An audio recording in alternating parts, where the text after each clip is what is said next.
What's up everyone, and welcome to another video from Garden State Koi. And this time we're going to be redoing an old pond that's been here for about 15 years, built by the homeowner. They love their fish and there's tons of them in here. So one of the processes is we're going to be taking the fish out of here and they're going to be picking their favorite ones. So the new pond is properly stocked.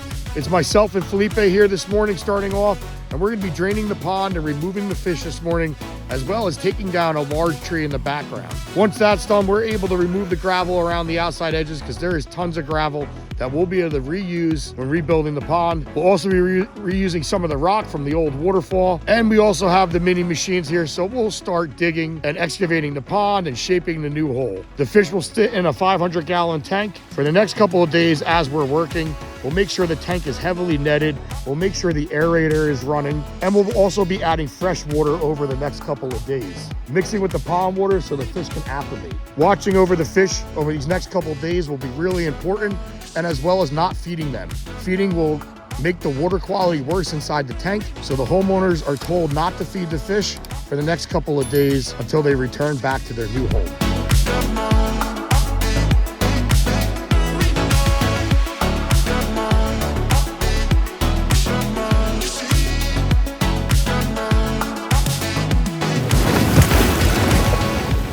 Out of all the vegetation here, the homeowner wants to save that tree, and that is a beautiful weeping Norway right there. We might need to trim it a little bit because the water level is going to come up. Right now, this is max water level in the pond, and the reason for that is where that big evergreen is, right there, the back side of that is low. We're going to also have to add some retaining rocks back there. This whole entire area is going to really transform into something special. Stay tuned as we get started on ripping apart this pond, getting ready for a new backyard oasis.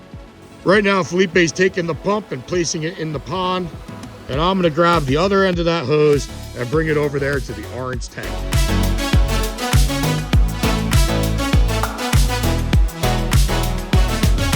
We must have pulled out almost 20, 30 fish already, and there are tons more down below. Even their original big white guy right there, which I'm gonna have to go in there and get him with the sock net.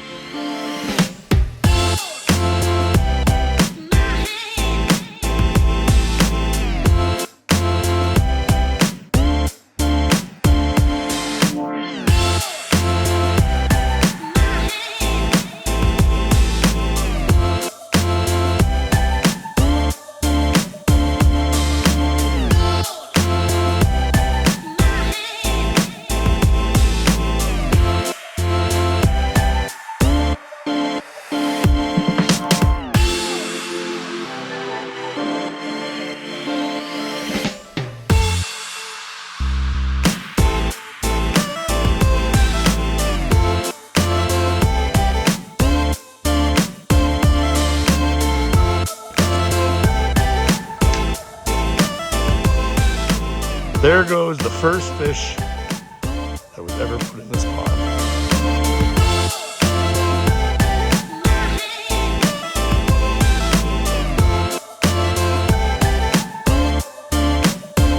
So we got the tree down, but unfortunately it was leaning a little bit too much towards the pond. So we actually had to use the mini excavator and the strap to pull it in the right direction. We didn't want any problems, and we're not professionals, so when you have a machine like that as a helping hand, it's better to use it and be safe than sorry.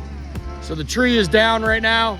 We still got the stump in the ground, but me and Felipe are gonna go around and clean up any of that gravel that you see around the edges. We're gonna make a pile in the woods because the homeowner, James's friend, wants to use it later on in his landscape. Some of it we will reuse, but most of it will be filled with dirt and debris, and we'd rather have clean pond gravel when we're building a new pond.